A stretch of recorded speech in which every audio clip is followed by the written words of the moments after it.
Welcome to Aspen Development Corporation and some insight on IPO.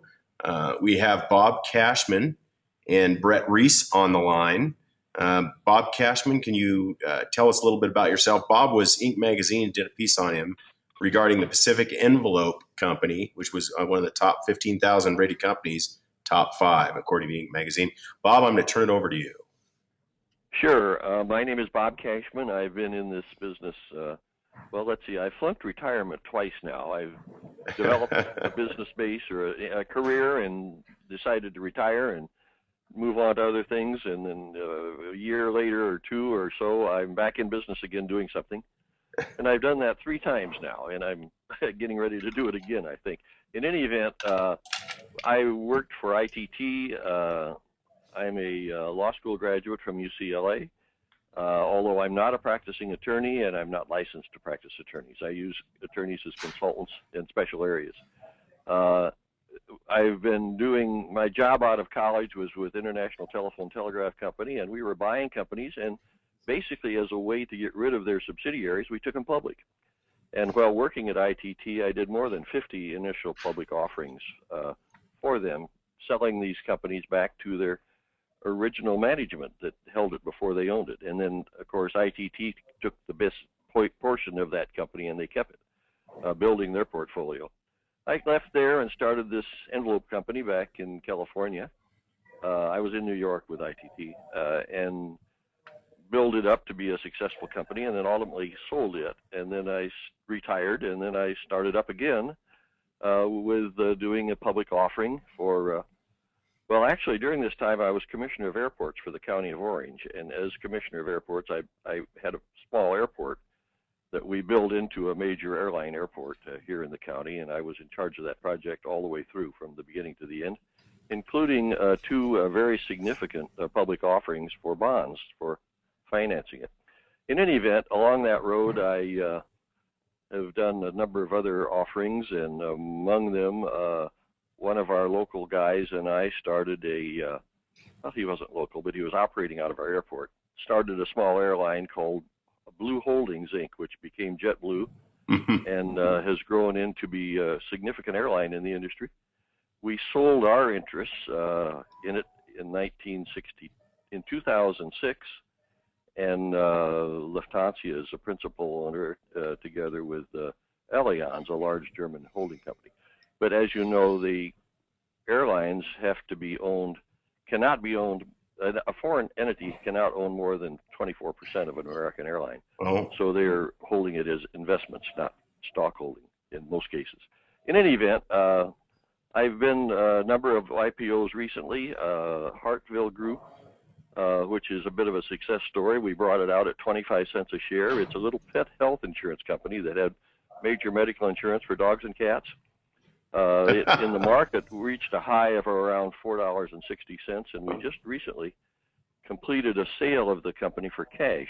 Amazing. To the U.S. Fire Insurance Company, part of Chubb and Sons Group, for $2.65 in cash. The company bought all the outstanding shares.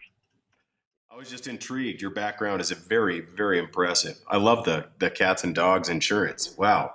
Well, how long did that take? Just out of curiosity, I know this is a caveat. We originally started the company as a private company and funded it with a Spanish-based holding company, investment group, and they funded it until about 1965 or thereabouts, 66. I'm sorry, 2006, 2005 or 2006.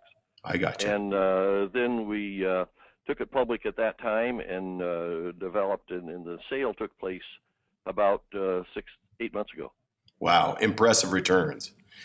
Impressive. And a little background on you, Brett, please. Brett Reiss. Well, I'd like to say that I was the lead guitarist for Rod Stewart, but that wouldn't be completely accurate. Though I do play guitar. I've been in securities and sales, over 30 years, probably about 32 years. I started World Stock Exchange and back in '97.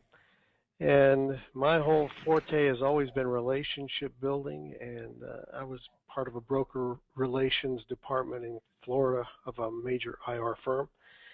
And I never burned any bridges with any of the brokers, and that's what we're all about here, and it's the same with investors. Never have I blown up any book or any contact list or database, because I always answer the phone, and I think investors and brokers appreciate that availability to be able to speak whether the market's up or down. We launched Global Capital and Equity, and I'm the owner of that and principal. It's more of a global platform because a lot of investors worldwide were contacting us for investing in U.S. companies. I've got an associate in Hong Kong that's connected to one of the largest funds there in China, namely the Chinese government. They act as a fund. And so we are able to fund international deals through that, as well as we have our fingers involved in a couple of different projects, an oil concession in Africa and coconut oil and various other things, as well as gold bullion that we're trying to get up to one of the major refineries in Europe located in Austria. So the Global Capital and Equity company has really got its fingers in a lot of different areas of investing. I've been working with Bob on IPOs, as I've got a lot of good contacts with companies that are private that need to go public and raise capital.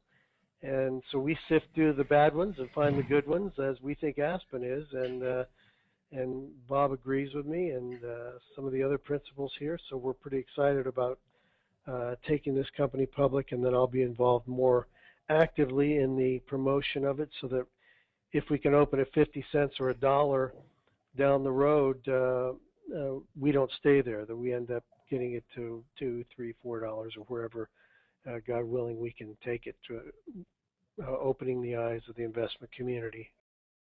You are building buildings for people to live in, where the population is increasing steadily. You've got a strong future. Now, once the company gets off the ground, once its public offering is out, the idea is that we want to sell the public offering at a price so that it will immediately increase in value. First, to attract more investors, and second, to reward the investors that come in early. Excellent. The fund then, after that initial growth period, has to support itself. It has to be profitable. It has to be growing. And that really works. If the company is profitable and is growing, the company will sell at a factor of times its earnings into the total market cap of the company. But that doesn't happen for at least a year or even 2 years, and it depends on how quickly it happens, on what Brett does. And I've seen Brett take a company and have it lay flat and not do anything, or I've seen him take it and have it go through the ceiling on price earnings.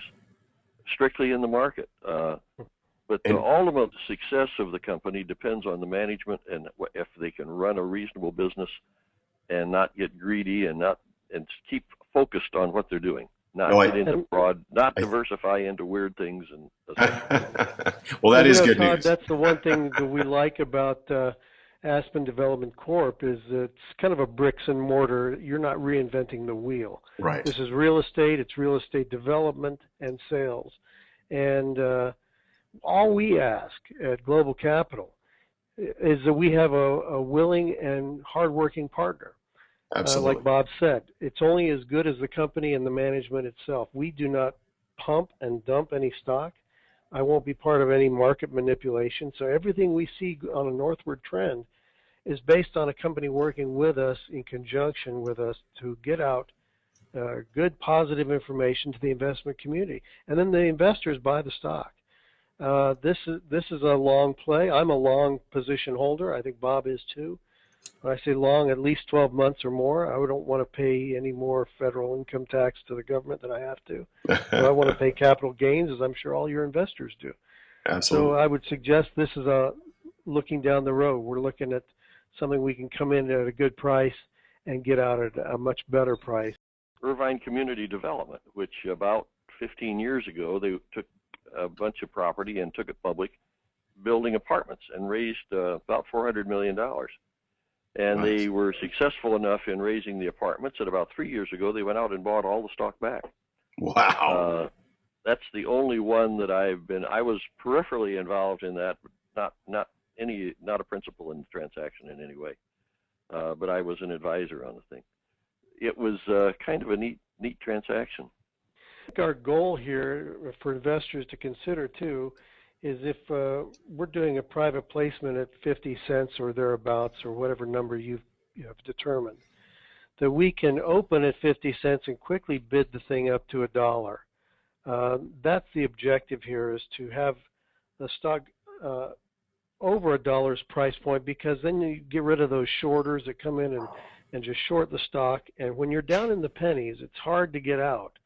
And so that's our objective when we get our symbol and we start trading, is to have this thing at $1 and heading north of that. So that's why I say this is kind of a longer play, at least a 12-month hold play.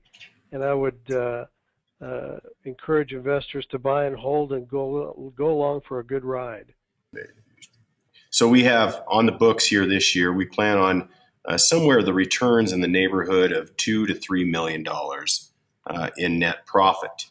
What do you think that would equal in, I guess, in our valuation on the market? We haven't seen what your net worth and the cost and the number of shares outstanding are at this point. Right. However, when you have that kind of earnings, it's pretty simple to get a stock into the $4 to $5 range. Okay, good. Well, because we have 20 million shares. So I'm trying to get it up there. I'd like to get it around 5 million earnings first year, but I'm pretty comfortable right there around that 3 million mark. Talking about earnings in excess of 50 cents a share. That is correct. Yes. And About 20 to 25 cents a share. Okay. So if you look at almost immediately, you would be looking at, I'm not so sure this should be a 50-cent stock to come out. We need to look at the numbers, because you can certainly plan on, with the growth pattern that you're projecting, looking at 15 to 20 times earnings. And wow. I was thinking 10. It isn't too hard to come up with where you're going to be, $3 to $4 to $5. Excellent. Well, that is good news. And then once we are out of that $3 range, can you kind of paint me a picture on what that does for us?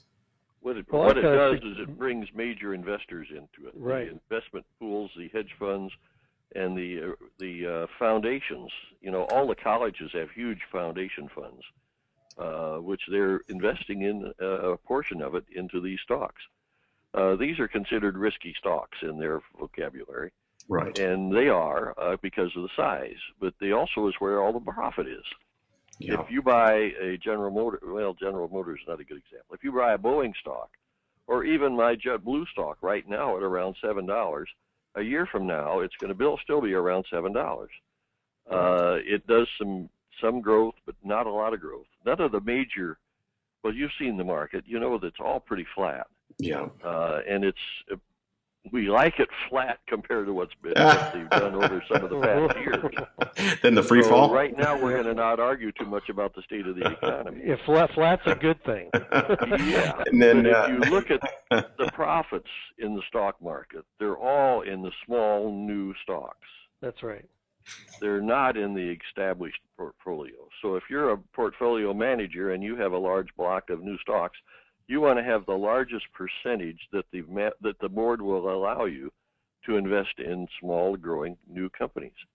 Excellent. And we just need a good partner to work with from the company side, and we think Aspen is that. Otherwise, we wouldn't even be involved in it. And when you're in real estate, as you are, you're very attractive to other exchanges. And the investors that are ready to participate in this limited opportunity, what do they need to do to move forward? At this point, they should contact you and let them know that they are interested, so that when this thing is ready to go, you can send them the proper disclosure information. They can read it. They can see exactly what they're investing in and make a decision. I think it's an unusual opportunity, and I'm pleased to be involved with it. Excellent. Well, thank you. And yeah, Brett. I echo the same sentiments. Yep. Well, thank you so much, gentlemen, for taking the time out of your busy day.